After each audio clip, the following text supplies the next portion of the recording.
எனது பேர் பாஸ்கரன். தையிட்டி காணிகை உரிமையாளர்கள் சார்பாக எங்களுக்கு ஒரு குறுகிய கால முன்னறிவிப்புடன் அவசரமாக மாவட்ட செயலகத்துக்கு வரும்படி அழைப்பு விடுக்கப்பட்டது. தையிட்டி காணி விவகாரம் தொடர்பாக உரையாடுவதற்காக இங்கே வருகின்றபோது இங்கே கடற்தொழில் அமைச்சர் மற்றும் நில அளவையாளர் திணைக்களத்தைச் சேர்ந்த அதிகாரிகள் மற்றும் உதவி மாவட்ட செயலர்கள் என தெளிப்பளை பிரதேச செயலர் மற்றும் கிராம சேவை அலுவலர் என அதிகாரிகள் ஒரு குழு எங்களுடன் கலந்துரையாடியது. உடனடியாக எங்கள் காணிகளை அளந்து உரிய காணிகளின் உரிமையாளர்களுக்கு அந்த காணிகளை கையளிப்பதற்காக நில அளவை திணைக்களம் காணிகளை அளக்க வேண்டியுள்ளதால் எங்கள் காணிகளின் எல்லைகளை காட்டி உதவுமாறும் இது காணி கையளிப்பதற்கான நில அளவை மட்டுமே எனவும் மாவட்ட செயலாளராலும் கௌரவ கடற்தொழில் அமைச்சராலும் உறுதிப்பட கூறப்பட்டது. இதன்போது நில அளவை திணைக்களத்தைச் சேர்ந்த அதிகாரிகள் எங்களுடன் கலந்துரையாடும் போது எங்களது காணிகளின் எல்லைகளை தமக்கு காட்டுமாறு கூறியிருந்தார்கள். எனினும் 30 வருட காலமாக அந்த காணி முழுமையாக இராணுவ கட்டுப்பாட்டில் இருந்ததுடன் ஜேசிபி மூலம் முழு அடையாளங்களும் அளிக்கப்பட்டிருக்கும் நிலையில் ஒரு காணியிலிருந்து மற்ற காணியை எல்லைப்படுத்துவதற்காக அனைத்து காணி உரிமையாளர்களும் குறித்த இடத்துக்கு வருகை அந்த காணிகளின் எல்லைகளை காட்டுமாறும் எங்கள் காணிகளின் உறுதியின்படி அந்த காணிகளை விடுவிப்பதற்காக மட்டுமே இந்த நில அளவை திணைக்களமும் மாவட்ட செயலகமும் இந்த நடவடிக்கையை மேற்கொள்வதாக கூறப்பட்டது. இதன்போது சுவீகரிப்புக்கான எந்த முயற்சியும் மேற்கொள்ளப்படக்கூடாது என்பதில் காணி உரிமையாளர்கள் உறுதியாக தங்களது கருத்துக்களை தெரிவித்தனர். அவர்கள் எங்களுக்கு வாக்குறுதி அளித்தார்கள், இது சுவீகரிப்புக்கான எந்த முயற்சியும் இல்லை, உங்களது காணிகளை உங்களுக்கு விடுவிப்பதற்காக மட்டுமே அதை நோக்கமாக கொண்டு மட்டுமே இந்த காணிகள் அளக்கப்படுவதாக எங்களுக்கு உறுதி அளித்துள்ளார்கள். கடந்த கால கசப்பான அனுபவங்களை நாங்கள் கூறி சற்று நாங்கள் சந்தேகங்களை தெரிவித்த போது, இல்லை நீங்கள் இதுக்கு பயப்பட தேவையில்லை, எங்களை நம்புங்கள், உங்களுக்கான காணிகளை விடுவிப்பதற்கான இந்த முயற்சி மட்டுமே இங்கே நடைபெறுவதாக எங்களுக்கு உறுதியளிக்கப்பட்டது. இந்த தையிட்டி காணி உரிமையாளர்களுடனான சந்திப்பு ஒன்று இடம்பெற்றது. அந்த சந்திப்பில் காணி உரிமையாளர்கள் சார்பில் நாங்கள் அனைவரும் கலந்து கொண்டிருந்தோம். அந்த இடத்திலே இன்றைக்கு முக்கியமாக அந்த நில அளவை செய்வதற்குரிய எங்களோட ஒப்புதல் பெறுவதற்கான கூட்டமாகத்தான் இது அமைந்திருந்தது. ஆனாலும் அந்த இடத்துல பல வாத பிரதிவாதங்கள் இடம்பெற்றிருந்தன. இப்போ எங்களால் முன்வைக்கப்பட்ட ஒரு சந்தேகம், மிகப்பெரிய சந்தேகம் 3 தடவை கொழும்பிலே உயர்மட்டத்துடனான சந்திப்புகள் இடம்பெற்றிருக்கின்றன. எங்களது பங்கு பெற்றுதல்கள் இன்றி அந்த சந்திப்புகளில் எங்களது உறுதிகள் அனைத்தும் சமர்ப்பிக்கப்பட்ட போதிலும் எங்களது நில அளவை படங்கள் தங்களுக்கு தேவை என்று இவர்களை பணித்திருக்கிறார்கள். அந்த 16-17 உறுதி நாங்கள் உரிமை கோருற அனைவரதும் உறுதிகளுக்கான நில அளவை படங்கள் சமர்ப்பிக்கப்பட வேண்டும் என இந்த மாவட்ட செயலாளரை பணிப்பித்திருக்கிறார்கள். அந்த வகையிலே அவர்கள் எங்களை அழைத்து இந்த நில அளவைகள் செய்வதற்குரிய ஏற்பாடுகள் செய்ய வேண்டும் எனத்தான் எங்களிடம் கோரிக்கை வைத்திருந்தார்கள். அந்த இடத்துல நாங்கள் கேட்டுக்கொண்ட கேள்வி என்னவென்றால், இந்த எங்களது எதிர்த்தரப்பினரான அந்த பௌத்த மகாசங்கம், அந்த பௌத்த பிக்குவாக்களிடம் இது சம்பந்தமான ஏதாவது ஒரு சட்ட ரீதியான ஆவணங்கள் இருக்கின்றனவாண்டு இவை வினவினவர்களான்றதுதான் எங்களுடைய மிகப்பெரிய கேள்வி. அதுக்கு அவர்களுடைய பதில் அது உங்களுக்கு தேவையில்லை, நாங்கள் எங்களோட சைடால் எங்களோட காணின்றதை முதல் ப்ரூவ் பண்ண வேணுமெண்டு. இப்போ காணியண்டு ப்ரூவ் பண்ணுறதுக்கு எங்களோட உறுதி காணாதோ என்று கேட்ட இடத்துல அந்த மாவட்ட செயலாளர் எங்களுக்கு ஒரு தகவலை வழங்கியிருந்தார். இதுவரைக்கும் இந்த உயர் பாதுகாப்பு வலயங்கள் அனைத்தும் இவ்வாறான நில அளவுகள் செய்யப்பட்டு விடுவிக்கப்படவில்லை தானே என்று நாங்கள் கேட்டிருந்தோம்.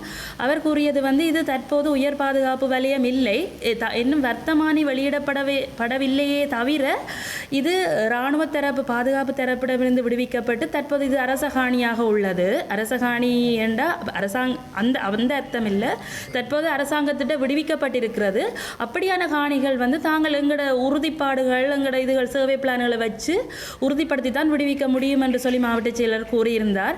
ஆனால் அந்த வகையில் அப்போ நாம் ஒரு கோரிக்கை வைத்திருந்தோம், நில அளவை செய்கிற தினத்தன்று எங்களை உள்ளுக்குள் அனுமதிப்பீர்கள், ஆனால் அந்த இடத்திலே அந்த காணியில் சட்டவிரோதமாக குடிகொண்டிருக்கின்ற அந்த பௌத்த மத பிக்குவும் அந்த இடத்துல தனது எல்லைகளை காட்ட வேண்டும் என்று. இப்போ இத்தனை வருஷம் 6-7 வருஷமாக அவர் தண்ட காணி என்று சொல்லித்தான் அந்த இடத்துல இருக்கிறார். அப்போ அவர் எங்கள்கிட்ட நீங்கள் இப்படி எல்லையை கேட்குறீங்க, உறுதி இருந்து உங்களுடைய எல்லையை காட்டுங்க, அளவிட வேணும் என்று கேட்குற பட்சத்தில் அந்த பிக்குவிடமும் அந்த எல்லைகள் கேட்கப்பட வேண்டும் என்று சொல்லி நாங்கள் ஒரு கோரிக்கை வச்ச இடத்துல அதை அவர்கள் மறுத்திருந்தார்கள். அவ்வாறு தாங்கள் கேட்க முடியாது என்று. இது வந்து என்னத்தை பிரதிபலிக்குது என்று சொன்னால், அவை வந்து அங்காளி பக்கம் எந்த ஒரு தாக்கமும் இல்லாமல் அவர்களை நோகடிக்காமல் ஒரு செயற்படுத்துறது எங்களை எத்தனையோ தரம் கூட்டங்கள் கூப்பிட்டு வதைக்கினோம், எங்களுக்கு நல்லது செய்கிறதுக்காக தான் கூப்பிட்றேன்னு சொல்லினோம், நாங்கள் ஏற்றுக்கொள்கிறோம். அதே நேரத்தில் அவர்களை எந்த ஒரு குற்றச்சாட்டும் அவர்களில் முன்வைக்காமல் ஒரு பக்குவமான ஒரு கையாளுற ஒரு நிலைமையாக தான் நாங்கள் பார்க்குறோம். பொறுத்திருந்து பார்ப்போம். இதுவரைக்கும் நாங்கள் குழப்பினதாகத்தான் கூறுகிறார்கள். இத்தனை முறை அளவீடு செய்து விடுவிக்க கிடைக்க பொதுமக்களாகி நாங்கள் குழப்பினோம் என்று. ஆனால் அந்த இடத்துல நாங்கள் மறுப்புவாதம் செய்திருந்தாங்க, நாங்கள் குழப்பவில்லை.